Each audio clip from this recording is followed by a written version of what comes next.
Hello दोस्तों, आपका channel में फिर से स्वागत है। पिछले एपिसोड में हमने ब्रेकआउट ट्रेडिंग के बारे में विस्तार से चर्चा की है। ब्रेकआउट ट्रेडिंग मार्केट्स में सबसे एक्साइटिंग ट्रेडिंग स्टाइल्स में से एक है।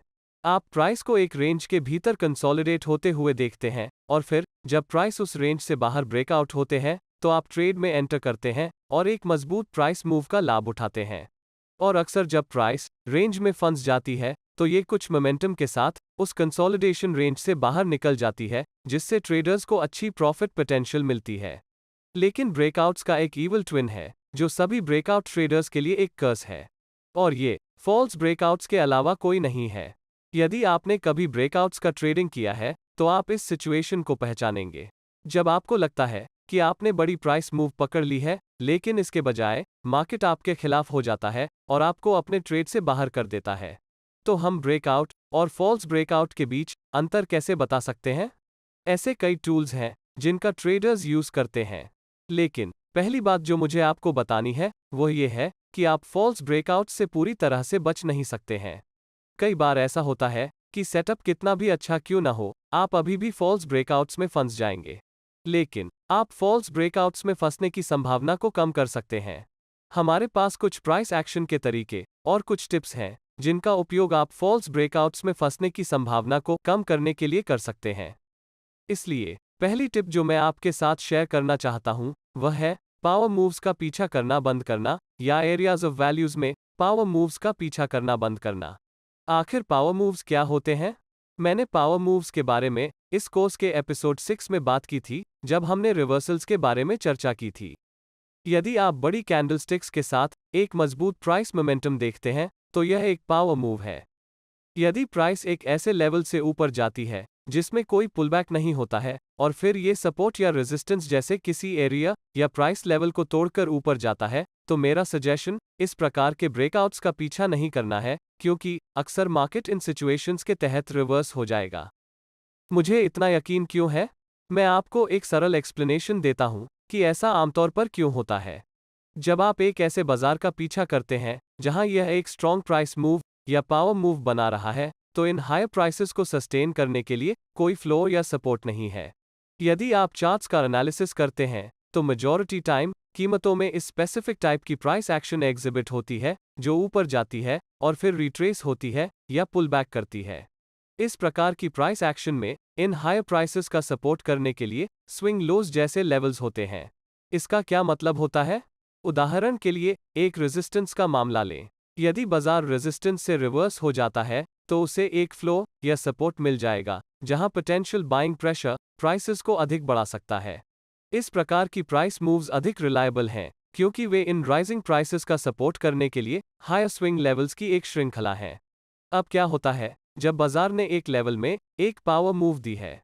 इस मामले में भी एक रेजिस्टेंस लेवल पर विचार करें। इसका मतलब है कि इन हायर प्राइसेस का सपोर्ट करने के लिए कोई इंटरमीडिएट स्विंग लेवल्स नहीं है, या रेजिस्टेंस पर बेचने पर सेलर्स का ऑपोजिशन करने के लिए बायर्स के लिए कोई ऑब्वियस प्राइस लेवल नहीं है। बाइंग के लिए एकमात्र पोटेंशियल एरिया पिछला सपोर्ट लेवल है। तो ऐसे बहुत सारे सेलर्स होंगे जो बेचने के लिए रेजिस्टेंस पर वेट कर रहे होंगे, और ऐसे बायर्स भी होंगे जो ब्रेकआउट खरीदना चाहते हैं, जो अपने स्टॉप लॉस को रेजिस्टेंस लेवल से नीचे रखेंगे। अब रेजिस्टेंस लेवल के नीचे सेल ऑर्डर्स का एक क्लस्टर होंगे जो बायर्स और सेलर्स दोनों द्वारा रखा गया है। यदि प्राइस रेजिस्टेंस से लोअर रिवर्स होने में सफल हो जाती है तो ये सभी सेल ऑर्डर्स ट्रिगर हो जाएंगे जो सेलिंग प्रेशर को और बढ़ाएंगे और बाजार और भी नीचे गिर जाएगा। और इस बात की अच्छी संभावना है कि यदि रिवर्सल आता है तो ये बहुत तेजी से प्राइसेस को नीचे की ओर नियरेस्ट सपोर्ट लेवल या फ्लो एरिया तक ले जा सकता है जहां बायर्स संभावित रूप से आ सकते हैं। लेकिन ये एक बड़ी दूरी होगी और कोई भी बायर जो एक स्टॉप लॉस नहीं रखा है उसके अकाउंट में से खून बह जाएगा। इसलिए ये बेहतर है कि यदि आप एक ब्रेकआउट ट्रेडर हैं तो आप दूर रहें या ऐसी कंडीशंस में साइडलाइंस पर रहें जहां एरिया ऑफ वैल्यू में एक पावर मूव आता है। अब हम कुछ प्राइस एक्शन टिप्स देखेंगे जिन्हें आप आसानी से फेक आउट से सावधान रहने के लिए बाजार में अप्लाई कर सकते हैं। हालांकि समस्या ये है कि आप कैंडल्स के कंप्लीशन होने की प्रतीक्षा कर रहे हैं, और कभी कभी ये कुछ ट्रेड्स मिस आउट होने का एक कारण हो सकता है। तो यह एक ट्रेडर के रूप में आपके डिसीजन मेकिंग पर निर्भर करता है जब रियल मार्केट कंडीशंस में इसका उपयोग किया जाता है। कैंडलस्टिक्स और वॉल्यूम डेटा में क्लूज हैं जो इस बारे में जानकारी देते हैं कि यह रियल ब्रेकआउट है या नहीं। ये सभी कंसिडर करने योग्य हैं और इंडिकेटर्स जैसे अन्य टूल्स के साथ संयोजन में उपयोग किए जा सकते हैं। एक ब्रेकआउट होता है क्योंकि प्राइस कुछ समय के लिए रेजिस्टेंस लेवल से नीचे या सपोर्ट लेवल से ऊपर होता है। रेजिस्टेंस या सपोर्ट ऐसा लेवल्स बन जाता है जिसका उपयोग कई ट्रेडर्स एंट्री पॉइंट्स या स्टॉप लॉस लेवल्स सेट करने के लिए करते हैं। जब प्राइस सपोर्ट या रेजिस्टेंस लेवल्स के माध्यम से टूटता है तो ब्रेकआउट की प्रतीक्षा कर रहे ट्रेडर्स इसमें कूद पड़ेंगे, और जो लोग प्राइस को ब्रेकआउट नहीं करना चाहते थे वे बड़े नुकसान से बचने के लिए अपनी पोजीशन से बाहर निकल जाएंगे। इस हड़बड़ाहट से अक्सर वॉल्यूम्स में इंक्रीज होगी, जिससे पता चलता है कि बहुत सारे ट्रेडर्स ब्रेकआउट लेवल्स में इंटरेस्ट रखते थे। एवरेज से अधिक वॉल्यूम्स ये कंफर्मेशन करने में मदद करता है कि यह रियल ब्रेकआउट है।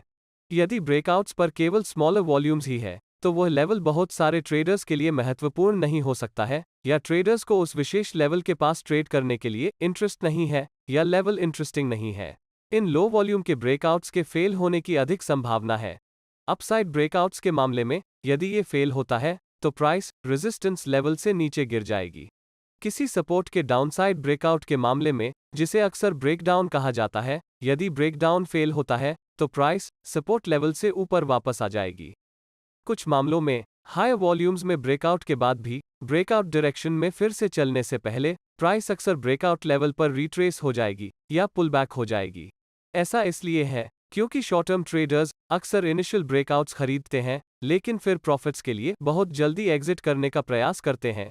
शॉर्ट टर्म ट्रेडर्स द्वारा ये प्रॉफिट बुकिंग टेम्पररी प्राइसेस को ब्रेकआउट लेवल पर वापस लाएगी। यदि ब्रेकआउट रियल है तो प्राइस को ब्रेकआउट डायरेक्शन में वापस जाना चाहिए। यदि ऐसा नहीं होता है तो यह एक फेल्ड ब्रेकआउट है और प्राइसेस रिवर्स हो जाएंगी। वॉल्यूम्स का एनालिसिस करना ये पहचानने का एक तरीका है कि ब्रेकआउट असली था या नकली। लेकिन जैसा कि मैंने पहले मेंशन किया है, ये हर बार काम नहीं करता है और ऐसे मौके आते हैं जब यह आइडिया फेल हो जाएगा। तो आइए ब्रेकआउट्स और फेकआउट्स के बीच अंतर को ध्यान में रखने के लिए कुछ और कॉन्सेप्ट्स पर विचार करें। पहली बात यह है कि आपको ये देखने के लिए वेट करनी होगी कि कैंडलस्टिक सपोर्ट या रेजिस्टेंस लाइन के नीचे या ऊपर क्लोज होता है या नहीं। इसका मतलब है कि ब्रेकआउट कैंडल की रियल बॉडी रेजिस्टेंस लेवल के ऊपर क्लोज होनी चाहिए या ब्रेकडाउन कैंडल की रियल बॉडी सपोर्ट लेवल के नीचे क्लोज होनी चाहिए। बदले में इसका मतलब है कि ब्रेकआउट्स की कंफर्मेशन करने के लिए बस लेवल से परे एक विक या शैडो बनाना काफी नहीं है। फॉलो करने के लिए यह एक अच्छा रूल है, लेकिन अपने आप में यह रिलायबल नहीं है।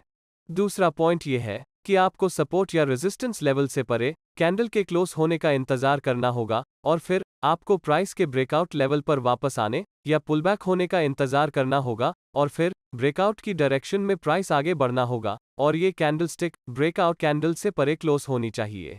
ये रेजिस्टेंस टर्न सपोर्ट या सपोर्ट टर्न रेजिस्टेंस मेथड है जो ब्रेकआउट ट्रेडिंग के लिए वास्तव में एक रिलायबल तरीका है, लेकिन इसके लिए बहुत पेशेंस की आवश्यकता होती है क्योंकि पुलबैक के लिए बहुत अधिक वेट करना पड़ता है और कभी कभी प्राइसेस वापस भी नहीं आती हैं या लेवल पर पुलबैक नहीं होती हैं और संभावना है कि आप ट्रेड को मिस कर सकते हैं। तीसरा पॉइंट बड़े कैंडलस्टिक्स को देखना है जो इंगित करता है कि ब्रेकआउट के पीछे मोमेंटम है, और यह भी चेक करें कि क्या ब्रेकआउट वॉल्यूम पिछले वॉल्यूम से अधिक था। लेकिन डाउनसाइड यह है कि एक बहुत बड़ी कैंडल का मतलब है कि आप संभावित रूप से इस प्राइस मूव का एक बड़ा हिस्सा मिस किया गए हैं, इसलिए यह आपके रिवॉर्ड टू रिस्क के साथ साथ आपके स्टॉप लॉस के प्लेसमेंट को भी प्रभावित कर सकता है।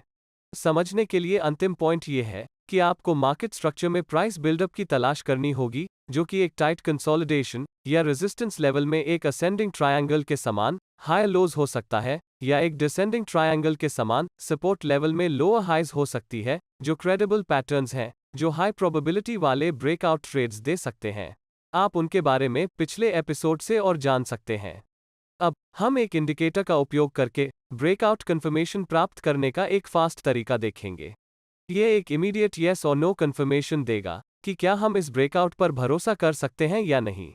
इसके लिए हम अपने चार्ट में RSI इंडिकेटर या रिलेटिव स्ट्रेंथ इंडेक्स को ऐड करना होगा। यदि हम ब्रेकआउट्स की तलाश कर रहे हैं तो हम उम्मीद करेंगे कि ब्रेकआउट कुछ प्राइस मोमेंटम के साथ होगा और हम उस मोमेंटम को खोजने के लिए RSI इंडिकेटर का उपयोग करेंगे। बेसिकली RSI एक मोमेंटम इंडिकेटर है और यह एक प्राइस मूव की स्पीड को मापता है। तो यदि वो स्पीड बढ़ रही है, तो मोमेंटम बन रहा होगा या बढ़ रहा होगा। मैं इस मामले में RSI कन्वर्जेंस के बारे में बात कर रहा हूं। RSI कन्वर्जेंस तब होता है जब RSI डायरेक्शन प्राइस ट्रेंड को रिफ्लेक्ट करती है। उदाहरण के लिए, यदि किसी स्टॉक की कीमत ऊपर की ओर जाती है, तो RSI भी ऊपर की ओर ट्रेंड होता है। RSI कन्वर्जेंस से मेरा यही मतलब है। इसलिए, यदि प्राइस एक एरियर ऑफ वैल्यू के माध्यम से ऊपर जा रहा है, तो हम चाहते हैं कि RSI इंडिकेटर हायर हाइज दिखा रहा हो, जिससे बढ़ती मोमेंटम का संकेत मिलता है। विचार यह है कि अगर बाजार की मोमेंटम बढ़ रही है, तो RSI भी बढ़ना चाहिए। उसी प्रकार, अगर प्राइस नीचे जा रही है और एक सपोर्ट लेवल से नीचे टूट रही है, तो यह RSI टूल में नीचे की ओर बढ़ती मोमेंटम का संकेत देती है।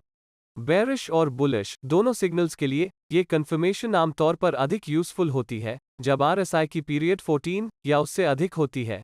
14 पीरियड के नीचे कुछ भी पीरियड इस्तेमाल किया जा सकता है, लेकिन आमतौर पर कन्वर्जेंस की कंफर्मेशन के लिए इसे कम रिलायबल माना जाता है। बेशक, कोई इंडिकेटर परफेक्ट नहीं है, लेकिन ब्रेकआउट की कंफर्मेशन करने के लिए RSI का उपयोग करने से आपको मार्केट में सिग्निफिकेंट एज मिलेगी। ये पोटेंशियल ब्रेकआउट के एविडेंस की कंफर्मेशन करता है, न कि फॉल्स ब्रेकआउट की। मेरा सजेशन है कि आप इसे अपने चार्ट्स में जोड़ें और देखें कि यह आपके लिए क्या कर सकता है। अब इस वीडियो की सबसे खास बात, आपको इन तकनीकों का बैकटेस्ट करना होगा जिनकी मैंने आपके साथ चर्चा की है, ताकि ये समझ सकें कि प्रत्येक सिस्टम कितनी रिलायबल है और फिर अपनी पसंद की सिस्टम का उपयोग करें। क्योंकि प्रैक्टिस आपको परफेक्ट बनाता है और बैकटेस्टिंग आपके खाते को बचा सकता है। अगर आपने आज कुछ नया सीखा है, तो कृपया इस वीडियो को लाइक करें और आने वाले एपिसोड्स के लिए चैनल को सब्सक्राइब करें। मैं आप लोगों से अगले एपिसोड में मिलूंगी।